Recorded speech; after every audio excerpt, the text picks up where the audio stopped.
Buddy, I am really showing up for the first day of Epic Spiritual Fitness Plan.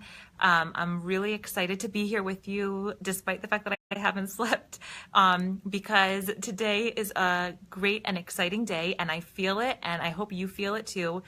Today is the first day of the Jewish month of Elul, which marks a time of self-improvement. It's a highly inspiring time where we put in this much effort and we get tons of reward, and you can't see my arms, but they're all the way out there. So I'm so excited to be in this space with you, and I'm so excited to be on this journey with you. This is the first day, and this class is called Epic Spiritual Journey, Day 1, the F Word, and Feel the Burn. So Mel Robbins is a motivational speaker. She gave a great TED Talk. I've been quoting some TED Talks lately. And she talks about what the real F word is. It's a 4-letter word. It begins with the letter F, and it's a cheap shot, and we use it all the time, and it's an unacceptable word. What is the word? The word is fine. Everything is fine. That is our number one enemy when we are doing something like this. You think you're fine, your marriage is about to fall apart, or you feel like your husband is your roommate, or you feel like your wife could at any moment explode at you and you feel like you're fine, or you're 40 pounds heavier than what you want to be, and you think you're fine, or you don't like your day job and it's making you miserable and you think you're fine, or you're snapping at your kids and you think you're fine. Like, it's an unbelievable thing that we do, that we tell ourselves everything is okay, I'm okay, my life is okay. That is the number one obstacle to beginning this journey. We have to banish that word fine. Fine is not fine. And we need to be okay with that. When I was 18 years old, and I was in Israel, my friend and I wanted to see, what is this thing that people go to called, there's such a thing as Alcoholics Anonymous. It happened to be, we went to something called Narcotics Anonymous. We wanted to see what it was all about, and I don't know what got into our heads, but we were 18 and we went to check it out, and they let us in. I don't know why. And it was such an eye-opening experience. First of all, you want to talk about vulnerability and courage, you're going to find a lot of that in those places. But what I noticed was that whenever someone stood up to talk about their experience and journey and healing and recovery, they had to hit what they call a rock bottom. Their rock bottoms were severe. They were dramatic, like they were about to be dead or in jail or something really bad. Their marriages fell apart. They were maybe homeless. They were certainly fired from their jobs. Really, really a bad situation for them. So they hit what they called a rock bottom. In other words, their threshold for dealing with their life had reached its limit and they needed to turn around. Oh gosh, you know what? I just want to interrupt myself by saying this is in the merit of a speedy and full recovery for Leah Hadassah bat Michal Chana and Chava bat Michal Chana, and anyone else who needs a full and speedy recovery. Amen. Okay, but back to this. So these people in Narcotics Anonymous, they hit a rock bottom. If you don't think that what you're experiencing needs change, if you don't really tell yourself, I'm not okay with this is not fine, you are not going to be able to make any changes, because you're going to tell yourself that the pain that you're in, it's a sustainable situation and you can live with it. Do you know what the odds are of you being alive? Well, let's start with this. What are the odds of you winning the lottery? 1 in 175 million that you're going to win the lottery, which is why when someone buys a lottery ticket, I laugh. Do you know what the odds of you being alive at this time, at this place, your name, your parents? 1 in 400 billion. This is from the Mel Robbins TED Talk. 1 in 400 billion. You can also find it on some website called Living Inspired or Lives Inspired. It's unbelievable. It's far more likely you're going to win the lottery than it is that you're going to be alive. In other words, your life is winning the lottery. You just won. It's your life. And if you're going to settle on fine, that's what your life is going to be about, you're in some serious, serious trouble, and you're not going to be able to make the change that you want to make. All right, I want to talk about my personal journey, this is the part where it gets a little embarrassing and scary because, there are other people here, not just me.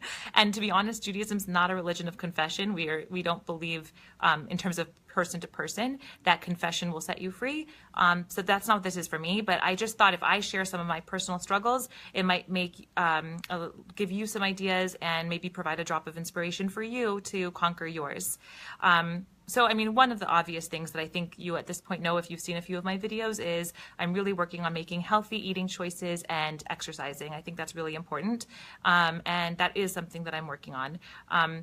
Another thing that I'm working on is jealousy. I am naturally a jealous person. When I first married my husband, we struggled in the first year of our marriage to like just be together. Like it just didn't come naturally. I think we're both very strong people, and it was just something that was hard for us. And when I would look at other people's marriages, I would be like green with envy that marriage just came so easily to them and naturally, and for us it was so hard and we had to work so hard at it.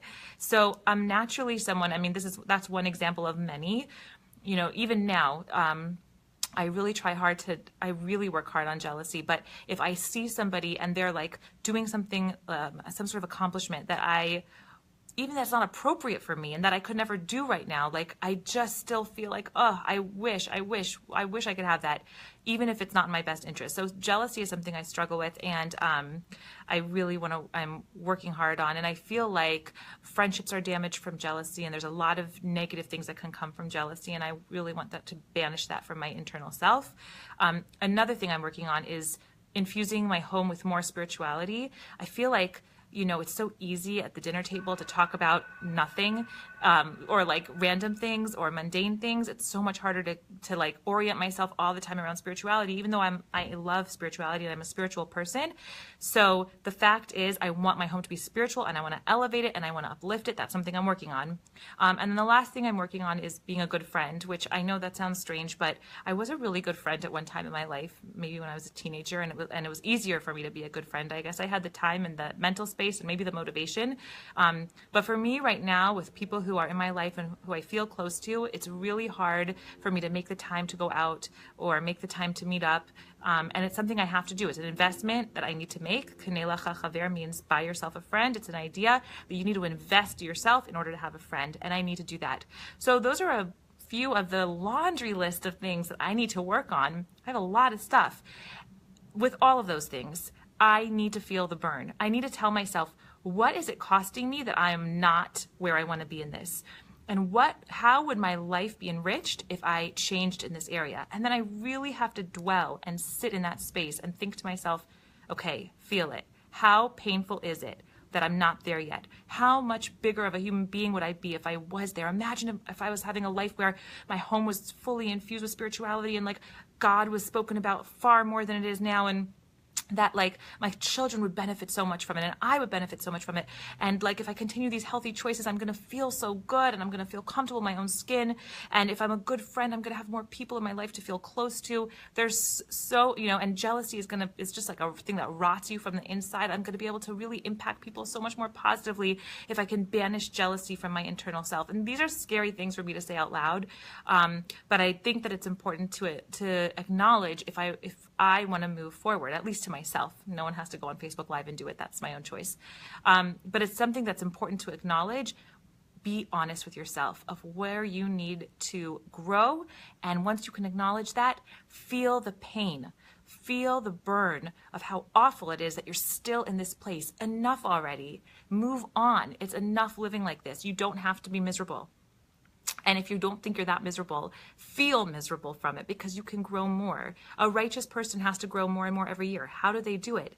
They have to feel the burn and the pain of any tiny little flaw that they have. So even if you're almost perfect, you need to feel the burn and the pain of not being where you want to be. Everyone has room to improve.